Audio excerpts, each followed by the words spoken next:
It's LadyJenevia. I am here with Joy Deb and Linnea Deb, the iconic songwriters, both in and out of Melodifestivalen. So let's talk about your entries because all of them are in this semifinal. Was there a particular reason for that? Do you have other stuff going on in other weeks that you can't be there, or was it coincidence? I think it's just them wanting to put a good show together, so that's just it's a coincidence. A coincidence. I really did assume, I was like, surely it's got to be some type of scheduling thing. That's got to be a statistical anomaly that you have you have three. Yeah. You have 4 songs in this heat. That's over half the show is Linnea Deb. It's the Linnea Deb show. It's not Del Tavling 1. Melodifestivalen. So you have one song guaranteed for you, like. Yeah. Oh yeah, that's true, isn't it? Not for me.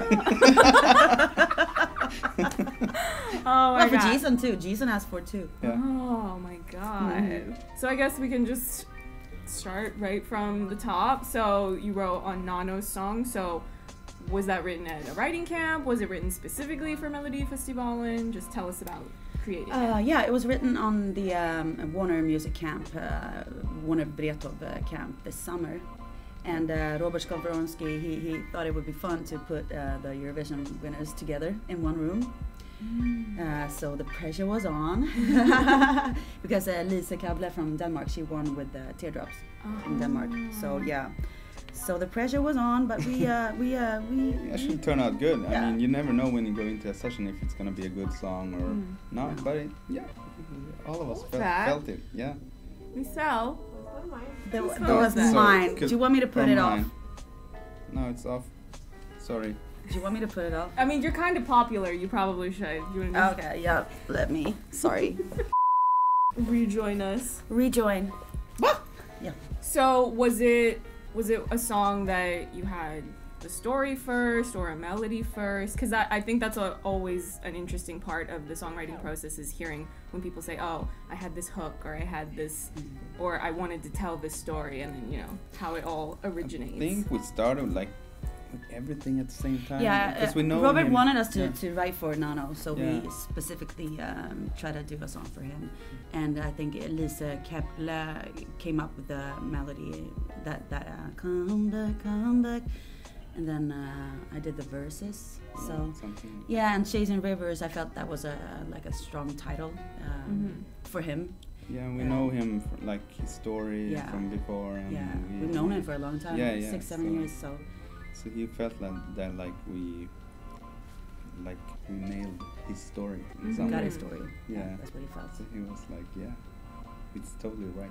He changed some of the words, I want to say it this way and that way, and So does he have a co-writing credit on it? Is it change a few words and that's enough for but I mean, No, but his changes was like, they were good. Like, I buy it because it's his story. And the song, I think we didn't do anything more to it. I think how it sounds now, it's exactly how it sounded back in Malmö. Yeah, basically. Yeah, we put the gospel choir. So yeah, it was really a fast one to do. We had a good flow. And then you also did a Wiktoria song, and you're in her, what is it called, like the opening video? Kort in Swedish, like postcard. Oh yeah, postcard, right. I could not remember for the life of me what it was called. The opening segment, I don't know. Yeah, we did 2 songs with her. We did one up tempo, and then we did this one. But this is the one that she felt most. No, this is the one they chose. This is the one they chose, but I think she really wanted to do a ballad this year. And she had her story to tell with her ex-boyfriend, and mentally she was in that place. So we did it with her, and it turned out really great. And then we met up in the studio, and they filmed this postcard thing, and it's beautiful. It's a sad story, but it's empowering for her. I always think it's interesting when certain artists choose to take something that's anything to do with a romantic personal life and put it in a song for Mello, because Mello is such a circus with the media. Yeah. I mean, it's a risk. Yeah, well, I mean, I would never want to compete in Mello as a performing artist because I think it would just be too much. But I always think that that's interesting because you know what it's gonna be when you get there, and everyone just. I mean, especially when it's such a sensitive topic, I think it's really also a ballad. Yeah. That's also like that's really hard to pull off in mellow. It's risky and it's a challenge. Yeah. Yeah, but she's a strong woman, so she'll pull it off really well. And then you also did the High 15 song with Katie Tizard. Yeah, we did that how many years ago? 2 years ago. 2 years ago with Katie for her, but she didn't pick it. So yeah, it was a great match with these girls. They're so sweet, and so I think they're really professional, being 15 and 16 years old. Yeah. So I'm just amazed by how cool they are. That's my favorite song, actually. You know, it's a busy doing nothing. Yeah. Well, and that's the thing is, I think because I was sleep deprived and I wasn't, because I knew you had a bunch of songs, but when I was just trying to get here, I couldn't remember which ones were yours. But when I was at the listening session, I was listening to it, you know, it has the chanting in the chorus, and you're like, I'm going, Linnea. Well, and I'm going, it's the same vibe of busy doing nothing. And then it was so funny when you tweeted me yesterday and you were mentioning it as a reference. I went, yeah, see, it's in the same family. Yeah. I always do the kids chanting thing. Almost every song, like Heroes has got them. Nano's got them. Nano's got them. No, not chanting like that. Not chanting, but kids. No. Yeah. I put our kids in that song. Yeah. Yeah. Always do. Personal touch. Yeah. Even in Heroes. So they're in the yeah. Our kids are in every song. Yeah, kind of. Are they getting a cut? Not a cut of the song, but they get some performance royalties, so it's all good. Oh, put it in the winning. Put it in the fund for university or whatever. Yeah, exactly. Yeah. That's so cool. I didn't know you had the whole families working in the studio. I love that. We do. Oh, so with that song though, I thought it was kind of an interesting variety because the lead into the chorus, the guitars, it's almost got a reggae vibe, which I think is an interesting choice just because it subverts expectation. So was that from you or from another writer, or? I think we just... Wasn't this a track that you already had? Parts of the track, yeah. I had the breakout, no drama, that part, that's crazy part I already had like a finish, and then we just added the other stuff. So we didn't think that much, we just do, like, there's no plan. There's just Anton is actually a writer in this song too. Yeah, but they just... Oh, I'm done. Why is he never here? It's my last year, and he's just nowhere to be found. He's just trying to avoid me. When I know. He has no interest in being here. He's doing other stuff, and you know, priorities, focus, and stuff. Yeah. Well, and I like his vibe because you can tell he says what he thinks too. And I like people like that. So. Yeah, he's great. It's sad that he's not here though. Yeah. We'll just never see each other again. No. You never know. Well, unless I become some big deal and then I'm allowed to book you guys for a writing session and then we can write songs together. Anytime. I actually took some courses when I was in my undergraduate, and because like my background in music is more classical and real instruments. I remember you told me. Yeah, I'd never done the software or any of that, but I took some electives just, for fun and not for my degree or anything like that in my undergraduate. So I don't remember what we were playing with. I think it was MIDI or something, because it was just getting started to learn how to and it was completely alien to me because it's, like I had never worked with techie software of that kind, not just for songwriting, but I don't know. I wasn't even big into video editing at that point yet, so it was just totally new to me, but it was interesting. And they even gave us assignments where you had to try to create a track only, using sounds that you recorded yourself. So whether it was, stuff that you were hitting or just random objects or whatever. And that's cool. I don't think it sounded very good, but it was just an interesting experiment just to do something new. And I think anything creative is always interesting to me because I think it expands. Yeah. It's fun. It's a good time. I would love that. But you're very busy and you're very famous. Working with world famous artists and all that. Do you have any songs in any other selections this year? No. Since we're here. No, not this year. No. We might have, but it's not. Oh, nothing's been finalized. Yeah, exactly. Okay. Yeah. I figured since I have you here and it's your one semifinal, I might as well ask, since it always seems like your songs end up popping up somewhere and all over the world. We'll see. Yeah. Fingers crossed. And of course, I mean, we do have to talk about Mohombi. But first, I want to ask about Lollipop, because it's a bop. And thank you. It's very Linnea Deb. Yes, very Linnea Deb. Yes. I'm assuming you did the lyrics. Yes. Yes. I'm sure you did those lyrics because I did. Look at my lollipop. Well, you know, that song was written at the same time as Hello, down in Dubai. Oh, I didn't know she was at that camp. No, she wasn't, but it was made for her. Like, okay. Yeah, so we did it for her. Okay, so yeah, they're both from Dubai. Yeah, seems like you guys get really productive whenever you go to Dubai. Do you go to Dubai sometimes? That was the first time, not this time. Oh, okay, yeah, because I saw this time when you were posting and you were working, but you weren't at that. I was working and posting stuff with my kids. No, because you were in the studio with Mons, right? I think. Yeah. They're really good songs. Does he even live here? That's why I was surprised. No, he lives in London. Yeah, that's why I was like, oh. Oh, that is a good song. Yeah, but he's putting a new album together. So. Oh, so you're helping out because he wants some good songs. Yeah, he's just called like the Devs. writing songs everywhere. Amazing. No, I love that because you guys are always creating stuff, and then stuff is always coming out. Even if some stuff you write is sitting for a while and doesn't come out, but you make so much stuff that stuff still comes out, which is what I really appreciate, because I don't like to follow content creators that take forever to release stuff. It's different if it's like a film director, because a studio film takes years to make, because it's that type, like that's the nature of the job, so you cannot rush it, and if you do, it will be garbage. But a song, I mean, you can get a song out every whatever 5 months or something like that. Yeah. But you have to do a lot of songs to have the right one. Yeah, to do the good songs. Yeah. It's really, really good. So then I guess we can talk about Mohombi's song. Yeah, sure. It's really, I really like, I guess the phrasing where it doesn't really follow a predictable pattern of, okay, so you kind of build up to the chorus and then you drop back down or whatever. It kind of ebbs and flows in a way that I think is not so copy and paste of every song that's always on the radio, you know, and I really like that aspect of it. Yeah, that's my baby. Actually, I wanted it to be called Palm because I wrote it on the Palm, you know, the island, the Palm Island in Dubai, and it was written like having a few drinks or wine, a few glasses of wine after sessions.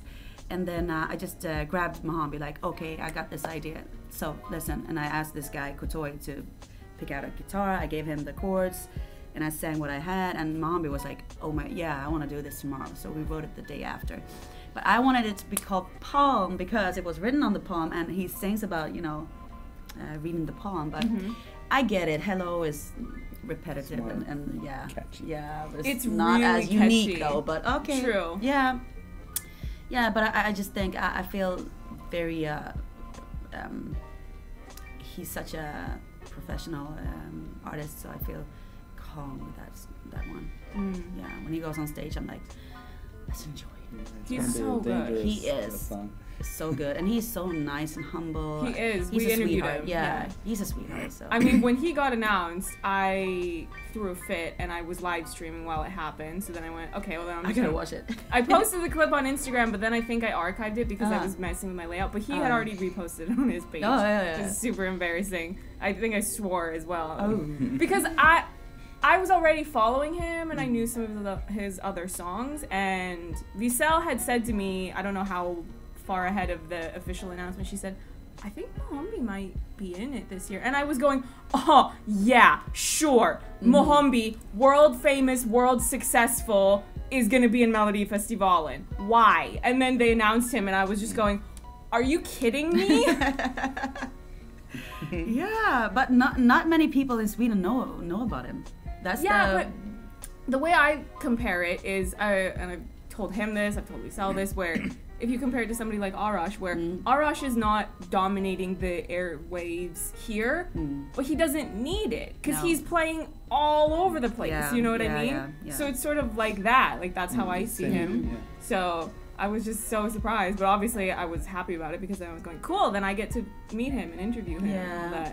Are you disappointed that it's not a like up-tempo song? Well, I definitely love my up-tempos, but I think it fits really well in his body of work, you know? Yeah. And it's not minimalistic and it's not super slow, so I still really like it. And then also with the staging, I told him this yesterday at the press conference after the dress rehearsal, where I was giving him my feedback of the staging, because there's so many things that I like about it, but there's also 2 critiques that I have of it. And I was explaining to him, I was like, it's the difference between an A- and an A+, and I'm an Asian, so it's, you know, like Asian parenting, where if you get an A-, you're still gonna get talked to. So that's why I was like, it's just nitpicking details, because it's so good, and it's just me trying to push it so that it'll just be untouchable, you know. But even so, like, you know, he won the audience poll.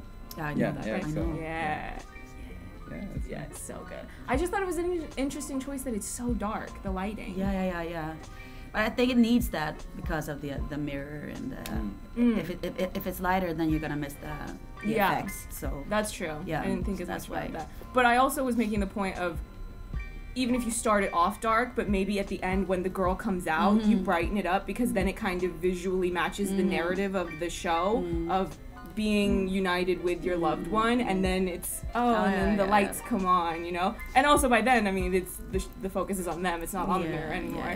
So something like that. And then also, I felt like it could have had a bit more color in it, because I just think that color design is so important, you know, for pop as a genre, and it's because pop is a visual genre. Because if you compare it to some staging where there is clearly color has been thought about, it just makes a huge difference. It's the same thing with music videos, where when there's a clear thought that goes into developing the color palette and stuff like that for the sets and the wardrobe and everything, it makes a huge difference. Whereas with him, it's just sort of like, he's got the red jacket, but that's kind of it, and I don't know. It just seems like, you know, add a little color to it, you know, like brighten it, because like the song is warm and he's warm, and you know, he's so warm. Yeah, but he's awesome. Yeah, he is. He's been sick too. What? Yeah. No. Yeah. He's sick? Yeah, he was a bit sick. Professional. He's so professional. I mean, so yeah. Because other people get sick and you can tell, but with him, he's been throwing up like a lot. No. Yeah. But he still manages. What? Yeah. I'm shook. I had no idea. I didn't get that impression he still performs like that. So yeah. He's a pro. Oh my He's god. Yes. Wow. That's incredible. I don't even. That just completely blew my mind. I don't know what to say anymore. No. He's good. Oh my god. So what else are you working on, just in general? Other songwriting, collaboration, stuff about to come out, or stuff that just came out? Plug yourself. More stuff that's about to come. Just working. You're always working. But I love that. I love that you're always working. Because we always get new content. Yeah. But you know, it's always like you gotta be a bit hush hush. Oh right. We'll let you know. If it hasn't officially come out yet, I meant stuff that was about to drop that's being promoted to come out. No, not anything right now. No, I don't think so. No. Melodifestivalen is our focus right now. So yeah. But so today, do you tonight. have tonight. So do you have time then? If any of your songs are qualifying to whether it's on the Chanson or the finals, are you going to go to those shows? Sure. Yeah, absolutely. Okay, so we'll see each other. Well, you, Miss Statistical Guarantee, are definitely going to be somewhere. So. Somewhere. Final or under Chanson. Finals. Because you just want to see them on Friends and Anna. Oh, what are your thoughts on the staging for the songs that you have, just in general? Because obviously you have... I'm happy about all of them, actually. This year's, I think it's the year that I'm most happy about all of the stagings. Mons, yeah, of course, Mons. But I mean, in general, Wiktoria's 4 number songs. is I'm really happy good. about them all. I'm even happy about High 15. I think it looks really cool, and I love the colors, and I think the staging and the choreography is really good too. So. Yeah, and Nano is good too. I feel like I'm really happy about them all. Yeah, I like. Yeah. Because I always think that's interesting for you guys because that's not what you do. You create no. the song, yeah, so yeah. then we you just get here and then we're like, and see how it gets. Yeah, presented. we basically don't have any. We don't know anything, and sometimes that's until we go into the bad, arena. Actually, yeah. Sometimes you're like, oh, so that's what you thought this song was about. Yeah, sometimes they miss the point, like you know.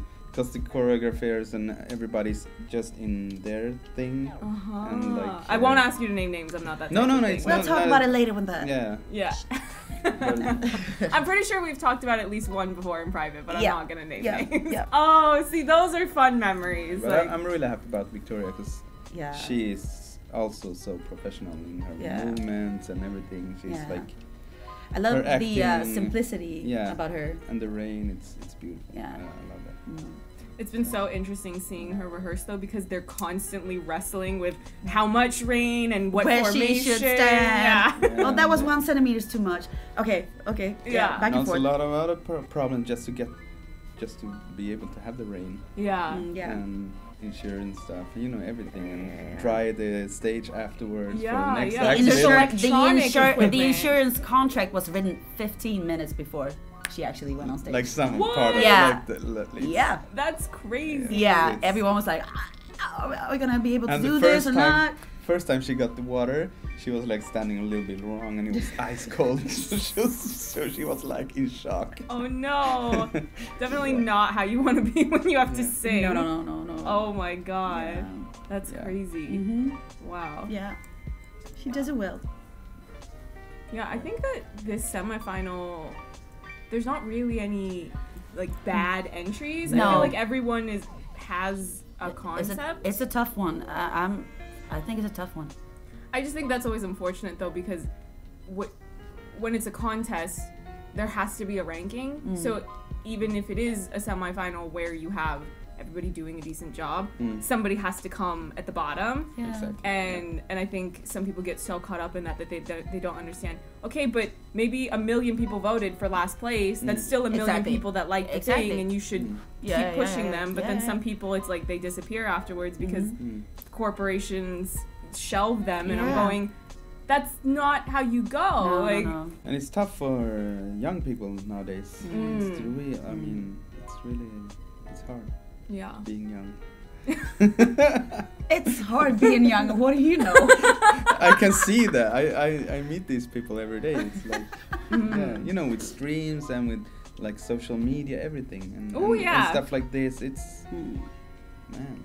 Yeah, it's tough. I mean, because there's bright sides, but then the bad stuff is really bad. Nobody talks about them. Exactly. Yeah. I bring them up sometimes. But but it's important. Actually, I can tell you, I did an interview with Anna Bergendahl, and I'm editing it right now. And I took screenshots of a bunch of nice tweets about her because she didn't really know that she had people that were really into her other entry. So when she got announced, there were people that were excited about it, so I just typed her name in and I was just looking for nice tweets, and I had her read them, and her reactions were so funny because some of it was slang and she didn't understand what it meant, so I had to explain. I said, okay, so getting your wig snatched means, and then she Oh, she didn't know. No, she didn't know. And somebody called her an icon, and she was just like, what? What is this? And I even told her, I said, I mean, it's the internet, you know, there were nice ones, there were not nice ones. I took the nice ones. Doesn't matter the topic, somebody always has nice things and bad things to say. Yeah. So. But yeah, thank you so much for taking time out. Thank you. It's always a pleasure. Always I'll miss hanging out, but you know, if you feel like you have time, and I'll book a trip back, and we can go into the studio and ride and hang out and go out and have a drink. Play with Anton's dog. Yeah. What's his dog's name? We got a dog now too. Duffy. Ah. We got a little Frenchie called Ruth. I love animals. Oh, Frenchies are the best. Oh, love that. Yeah.